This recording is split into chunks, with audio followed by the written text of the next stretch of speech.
Welcome to this informational video series about life skills.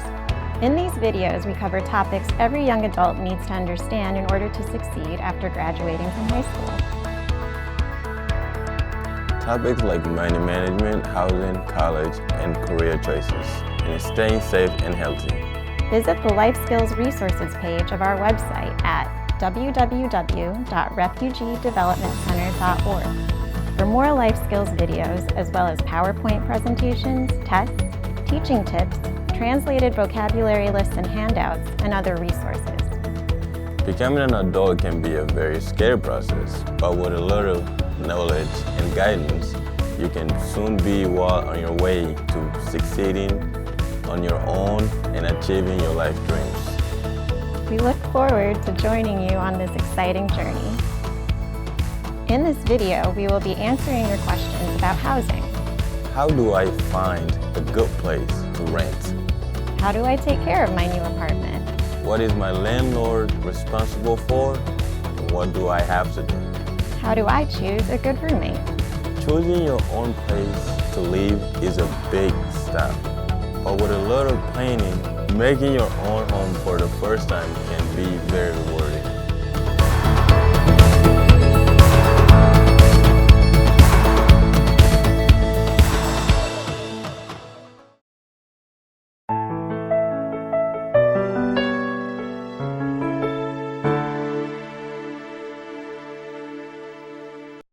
Buying a house in the United States costs a lot of money, so you usually have to borrow money from the bank to do it, as well as paying the big part of the price called down payment right now. This is why most people start out by first renting a property instead, paying a monthly fee to live in a house or apartment owned by someone else called a landlord. Before you start looking for an apartment or house to rent, make sure you have enough money to pay your entire rent amount each month. If you do not pay your entire rent payment on time each month, your landlord can evict you. Forbid you to live on a property anymore and get rid of your stuff. This would make it much more difficult to rent another apartment in the future. For more information about managing your money and making a budget plan, check out our life skills video about money management on the Life Skills Resources page at www.refugeedevelopmentcenter.org.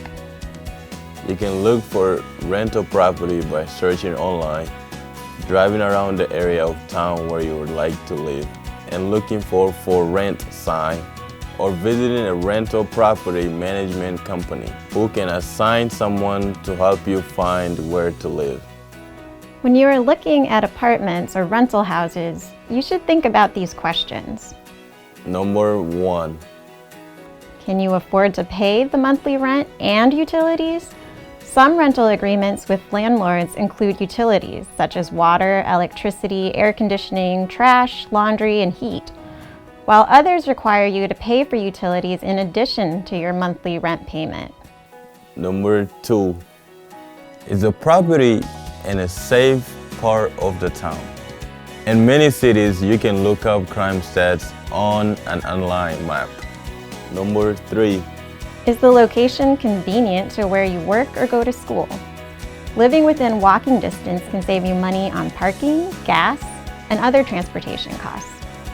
Number 4. Are there any extra fees in the lease agreements? Most lease agreements include fees for the damage you do to the apartment or for breaking your lease moving out early.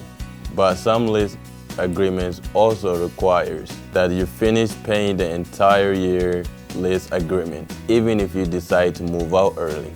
Make sure if you have a lease agreement like this that you are allowed to sublet the apartment and rent it to someone else.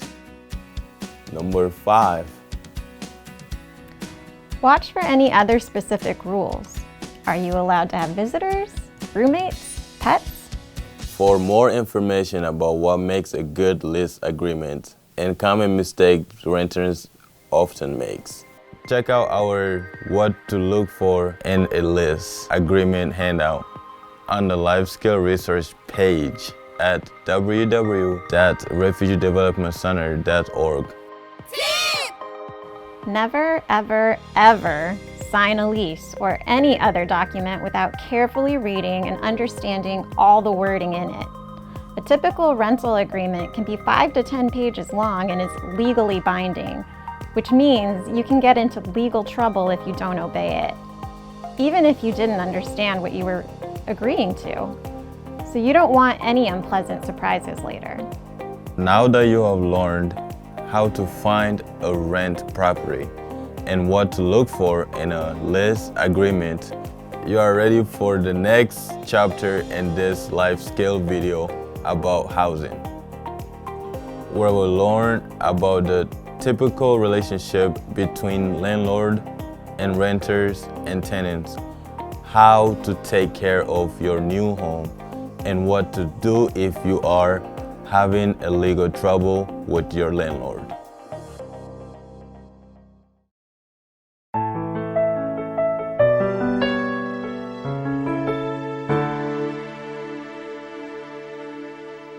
Congratulations! You have signed your first rental agreement and the landlord has just handed you the key to your new place. You can now start moving in your stuff and making that place your own home. Check with your lease agreement or landlord to be sure, but many rental properties allow you to paint the wall and hang curtains as long as you fix all the holes and repaint the walls white again when you're ready to move out. Take a moment and enjoy the experience. This is your first time making a home. After you've enjoyed your new space for a while, you'll probably find that something breaks. Maybe the bathroom sink starts dripping or the heat stopped working. One of the nice things about being a home renter rather than a home owner is that when something breaks, it's usually up to the landlord to fix it, as long as the damage is normal wear and tear, or what happens to a house while you're using it properly, and it's not your fault. Most landlords require a security deposit from renters. This is usually 1 month rent that you pay when you moved in, and they give it back to you when you move out if the apartment is still in the same condition it was in when you moved in. Make sure you do a walkthrough the apartment with your landlord and write down any damage already present before you moved in. You should make a list of all damage already in your apartment on the lease agreement, and both you and your landlord should sign it. That way you cannot be charged for damage to the property that you did not do. Landlords are required to make sure your building is not falling apart, provide hot and cold water, make sure the roof is not leaking, and keep the plumbing, electrical, and heating systems all safely operating. They are not required to do smaller repairs such as broken window screens, torn carpet, or dripping faucets. However, some are willing to do those kind of repairs as well. Getting rid of pests such as mice, rats, and bugs is usually the landlord's responsibility, as long as it can be proved that you have been keeping your apartment clean and the pests are not there because of your action. A landlord is not allowed to come into your apartment without letting you know in advance, except for emergency repairs. If you find that your apartment needs repair, contact the landlord directly. He should get out to fix heating and plumbing issues within 24 hours. It is a good idea to give the landlord a written copy of your request and keep a record of each time you contact them. For a sample tenant-landlord contact log, see our Life Skills resources page at www.refugeedevelopmentcenter.org. If you have asked your landlord to fix something many times and he still hasn't done it, or if you are living in unsafe housing, or feel that you are being discriminated against by a landlord, you should contact local legal resources for help. For more information about legal resources available in Lansing, Michigan, as well as videos in Arabic, Burmese, Nepali, Somali, Spanish, and Swahili about how to clean and care for your new home, please check out our Healthy Homes videos at www.refugeedevelopmentcenter.org.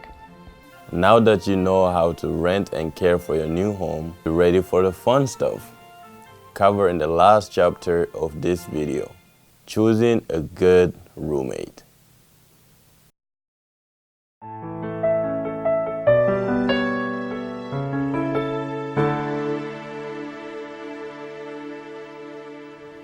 Have you ever spent the weekend at someone else's house and noticed how differently they did things?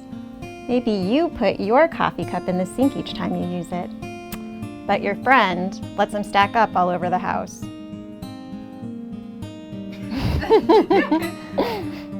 Or maybe you like to stay up late and watch movies every night, but your friends want to go to bed at 8 p.m. and want the whole house quiet.